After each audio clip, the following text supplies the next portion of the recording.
안녕하세요. 저는 결혼한 지 2년 된 20대 후반의 여성입니다. 창창한 앞길에 걸리적거린다며 저더러 신우딸 데려다 키우라는 무개념 시어머니 때문에 남편과 이혼하게 되었네요. 저는 전문대를 졸업한 뒤 곧바로 취직해서 2년 정도 중소기업을 다녔습니다. 그러다 혼자 시장에서 전집을 운영하시던 어머니가 손목을 다치시게 되면서 저에게 도와줄 수 있느냐 부탁하셨고, 그러다가 이참에 가게 일을 배워보면 어떻겠냐는 제안을 받게 되었습니다. 할머니 때부터 해오던 가게라서 남에게 팔거나 정리를 하시기는 싫으시다고 하셨어요. 마침 제가 다니던 회사도 벌이가 특별히 좋다거나 비전이 썩 좋은 편이지 않았기에 저도 이참에 한번 해볼까 싶어서 전집 일에 뛰어들게 되었네요. 다른 건 몰라도 시장 안에 있어서 손님도 항상 많았던 가게 때문에 제가 지금의 남편을 만나기 전까지 제 또래의 다른 누군가처럼 연애를 한다거나 할 여유가 없었습니다. 장사 때문에 정신없는 저를 이해해준 남편과 연애를 시작하고 그 자상함에 결혼까지 하게 되었네요. 결혼 이야기가 오가면서 당연히 양가 식구들에게 서로를 소개하는 자리를 갖게 되었고, 거기서 처음으로 남편의 누나를 만났습니다. 저보단 6살이 많고 남편보다는 2살이 많은 신우는 남편 말에 의하면 집안의 기둥이라고 하더라고요. 명문대를 나와서 대기업을 다니고 있었던 미혼의 신우는 남편의 표현을 빌리자면 시부모님께 한 달에 생활비로 200만 원씩 드리는 대단한 딸이었습니다. 하지만 신우와 제 사이는 처음부터 그렇게 좋지 못했네요. 처음 남편 집에 갔던 날, 신우와 시어머니 두 분 다 빵을 좋아한다 하길래 유명한 베이커리에서 케이크를 사갔습니다. 집 안으로 들어서자 시부모님이 오는데 힘들지는 않았냐며 저를 환대해 주셨습니다. 긴장을 많이 한 상태였는데 다정히 맞아주셔서 한숨 돌릴 수 있었어요. 그렇지만 신우가 등장하자마자 분위기가 급변하더라고요. 신우는 차 타고 에어컨 쐬면서 시원하게 왔을 텐데 고생은 무슨 고생이냐며 한마디를 하더군요. 그리고는 온 가족이 모여서 서로 어색한 분위기도 풀 겸 간단한 이야기를 시작했는데, 신우가 대뜸 남편한테 둘이서 수다 떨고 그럴 때 수준 차이는 안 나냐고 묻더라고요. 엄청 조심스러운 척 제 눈치를 살피면서도 제 학벌과 직업을 가지고 저를 무시하려는 의도가 다분했습니다.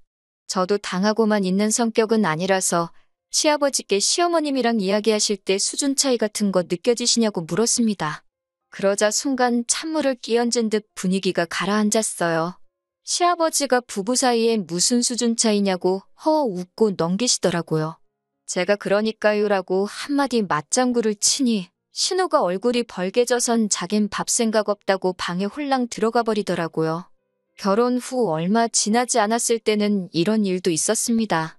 원래 전집은 명절이 제일 바쁜데 일손을 구하기가 너무 어려워서 저뿐만 아니라 손목이 아프신 친정어머니와 이제 은퇴하신 친정아버지까지 모두 동원되어야 했어요. 게다가 저희 시댁은 차례를 지내지 않기 때문에 저는 남편에게 혹시 명절 당일날 점심 지나고 가면 안 되겠냐고 조심스레 물었어요. 다행히 남편도 장사 대목인데 그렇게 해야지라며 흔쾌히 그러자고 하더라고요. 저는 뒷말 나오지 않게 남편에게 시댁에 잘 이야기해달라고 신신당부를 했습니다. 하지만 명절 당일날이었어요. 열심히 장사를 하고 있는데 신우에게서 전화가 오더라고요. 바빠서 바로는 못 받고 1~2시간쯤 지나서 전화를 다시 걸었더니 대뜸 소리를 지르더라고요. 저더러 못 배운 티를 이렇게 낸다면서 시댁이 웃음냐고 고래고래 소리를 질러요. 황당해서 말도 안 나오는데 시어머니까지 전화를 받으시더니 저더러 천명절인데 장사가 뭐가 중요하냐고 저를 꾸중하셨습니다. 저로서는 너무 억울하고 화가 났지만 일단은 장사 마무리도 해야 했고 곧 시댁에 갈 거니까 가서 잘 설명드려야겠다는 생각으로 일단 몇 번이고 죄송하다고 말씀을 드리고 전화를 드렸습니다. 그리고 바로 남편에게 전화해 도대체 이게 무슨 상황이냐고 따졌더니 남편도 이해가 안 된다면서 분명히 시어머니가 괜찮다고 했다는 거예요. 거짓말하는 거 아니냐고 하니까 자기가 무슨 덕을 본다고 거짓말을 하냐면서 아무래도 신우 때문인 것 같다고 그러더군요. 마치 어딘가 짚히는 게 있는 사람 같았습니다. 어쨌든 일단은 시댁에 가야 하니까 저는 전날 준비한 명절 음식과 전을 포장해서 시댁으로 향했습니다. 친정 부모님께는 다음날 오겠다고 했고 부모님도 걱정하지 말라며 다녀오라고 하셨어요. 시집간 후 첫 명절인데 친정부모님하고 오전 내에 장사만 하고 점심도 같이 못 먹고 가는 게 마음에 걸려서 시댁으로 가는 길에서 왠지 마음이 많이 상했습니다. 시댁에 도착하니 신우는 마치 저희를 뚫어버리겠다는 기세로 현관 입구를 노려보고 있었습니다. 시부모님도 시큰둥하게 이제 왔냐면서 본체만치 하시더라고요. 저는 속상한 마음을 감추고 준비해온 명절 음식을 하나 둘씩 상위에 올려놓기 시작했고요. 그러자 신우가 시장통에서 팔고 남은 거 싸온 거냐면서 무슨 구린내라도 난다는 듯 자기 손으로 코를 쥐어잡고 인상을 팍 쓰더라고요. 그 모습을 보는데 순간 진짜 딱 한 대 때려주고 싶었지만 차마 그럴 수는 없잖아요. 그래서 제가 그럼 드시지 마시라고 한마디 했습니다. 그리고는 시부모님께도 냄새나는 거 싫으시면 치우겠다고 하고 가지고 온 거 그대로 다시 뚜껑을 덮었습니다. 그러자 시어머니가 저를 잡아 끌고 잠깐 당신 좀 보자며 방으로 데리고 가셨어요. 저는 피곤하기도 했고 억울하기도 하고 아무런 말도 하기 싫었어요. 그런데 시어머니가 갑자기 방문을 닫으시더니 제 손을 꼭 잡고서는 속삭이는 듯한 작은 목소리로 저에게 우는 척이라도 하라면서 미안하다 하시는 거예요.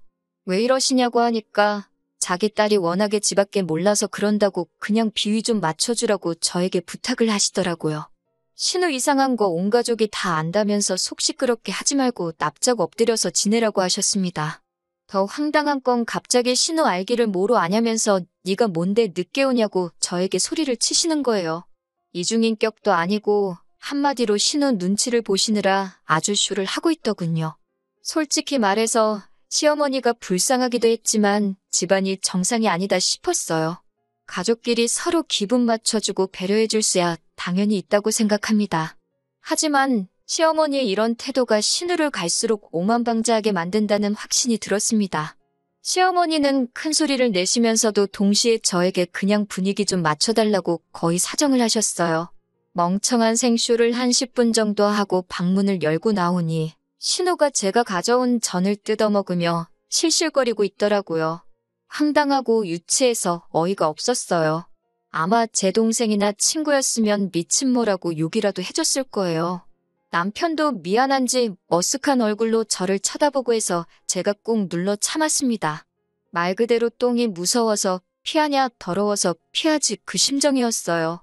남편도 집에 오는 길에 미안하다면서 신우가 성격이 별난데 시부모님이 생활비를 받아 쓰시는 상황이다 보니 뭐라고 큰소리도 못 내신다고 저더러 조금만 이해해 달라고 하더라고요. 신우의 별난 성격 덕분에 그 이후로도 몇 번 더 분위기 맞춰서 멍청한 생쇼를 해야 했었지만 그래도 시부모님과 저희 부부의 관계는 나쁘지 않았기 때문에 솔직히 이혼까지는 한 번도 생각해보지 않았습니다. 어느 가족이든 별난 인간 하나쯤은 있는 편이지 싶었고 솔직히 저는 신우만큼 시댁에 생활비를 지원할 수도 없었고 지원할 생각도 없었으니까요.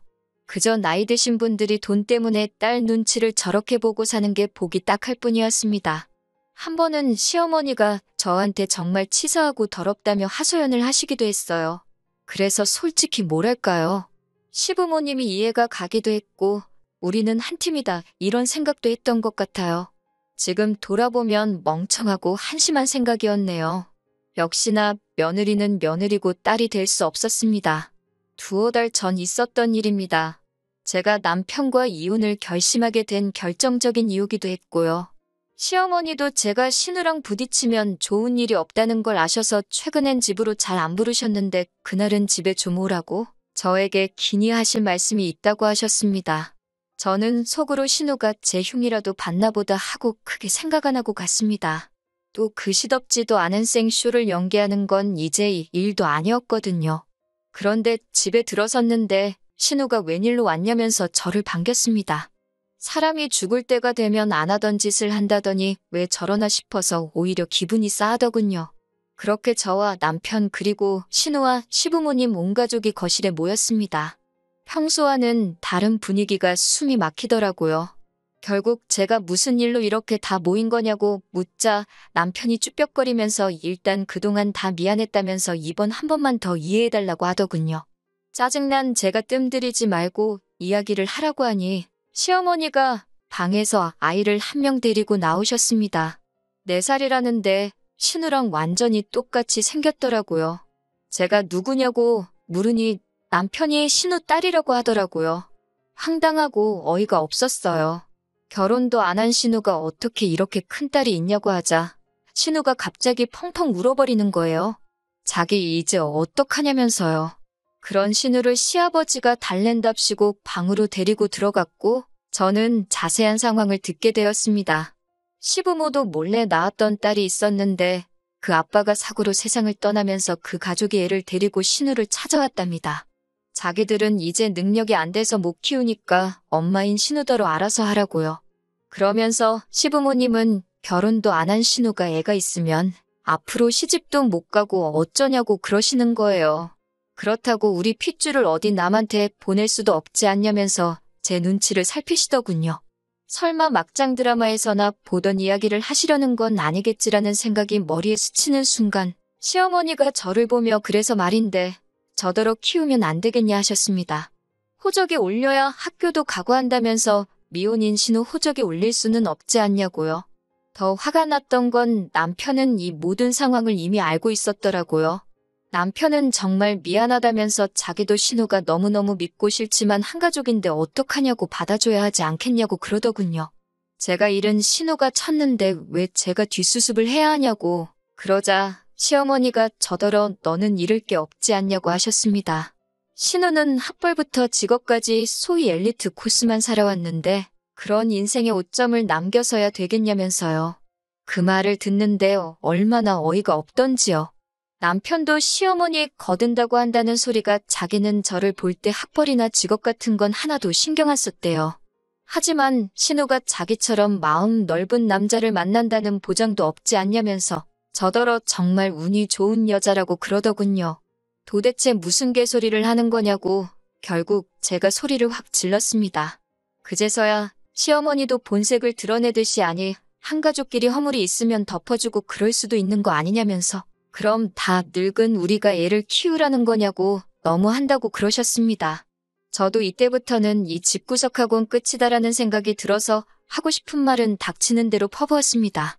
시어머니가 키우시던 신우가 키우던 제 남편이 키우던 어차피 다 자기 핏줄인데 그게 대체 무슨 상관이냐고 했습니다. 저야말로 피 한 방울도 안 섞인 남인데 왜 저한테 이러시는 거냐고요. 그러면서 남편한테도 그렇게 누나한테 당하고 살면서도 정신 못 차리냐고 그러면서 뺨을 때려버렸어요. 남편이 뺨을 부여잡고 주저앉아서 저를 멍하니 올려다 보더라고요. 그러자 시어머니가 저더러 욕을 하면서 시장통에서 장사를 하더니 하는 짓이 완전 산 것이 되었다면서 악을 쓰더군요. 저는 시어머니께 내가 그동안 당신들 어이없는 연기에 장단을 맞춰줬던 건 그래도 돈 몇 푼 때문에 딸 눈치 보고 사는 인생이 불쌍해서 눈 꼭 감고 어울려준 건데 이런 식으로 나를 깔아뭉개는 건 용서 못한다고 퍼부었습니다. 그러자 시어머니는 당장 저더러 이 집에서 나가라고 했고 저도 감사하다고 제가 바라는 바라고 맞받아치고는 뒤도 돌아보지 않고 나왔습니다. 그러자 남편이 따라 나오더니 정말 미안하다는 말밖에 할 말이 없다고 하더라고요. 제가 남편에게 정말 미안하면 너랑 함께 살면서 등신마냥 참고 살아온 내 인생이나 돌려내라고 보상하라고 울부짖었습니다. 지금 생각하니 한 마리 짐승이 따로 없었네요. 그러자 남편은 어떻게 해주면 되겠냐고 물었고 저는 지금 우리 사는 집 전세 보증금하고 자동차 전부 제가 갚겠다고 당신은 조용히 이혼 도장만 찍어달라고 했습니다. 그러자 남편이 한숨을 길게 내쉬더라고요. 제가 남편에게 변호사 고용해서 한번 진흙탕 싸움 해볼 거냐고 그래서 네 신우가 자식 있는 여자인 것까지 다 까발려 볼 거냐고 밀어붙였습니다. 저도 그땐 눈에 뵈는 게 없어서 앞뒤 생각 안 하고 다 말했거든요. 그러자 남편은 며칠 고민해보겠다고 했습니다. 그리고 엊그제 지긋지긋한 합의 이혼이 전부 끝났습니다. 남편은 시부모님께 신우 딸이니까 신우더러 키우라고 하라고 안 그러면 자기 진짜 이혼당한다고까지 말했답니다. 하지만 신우는 그랬다간 생활비고 뭐고 다 끊어버린다고 시부모님한테 협박을 했다고 합니다. 시부모님은 계속해서 남편에게 저를 잘 설득해보려고 하고 그래도 양심이 남아있던 남편은 저랑 헤어지는 게 마지막으로 자기가 해줄 수 있는 배려라고 생각했다 하더군요. 그런 이야기를 들으니 남편에게 동정심이 생기긴 했습니다. 하지만 싸구려 동정심에 다시 제 인생을 팔 수는 없지요. 저도 신우가 애를 어떻게 할지는 모르겠습니다. 그깟 돈이 뭐라고 딸 버르장머리 하나 못 고치고 참 안타까운 인생인 것 같아요. 저는 당분간은 제 사업장인 전집 운영에만 힘써볼까 합니다. 남편도 시댁도 생각만 해도 지긋지긋하네요. 당분간은 그런 소모적인 인간관계에 다시 빨려 들어가고 싶지 않네요. 저녁에 비가 온다는데 파전에 막걸리나 먹어야겠어요. 들어주셔서 정말 감사합니다.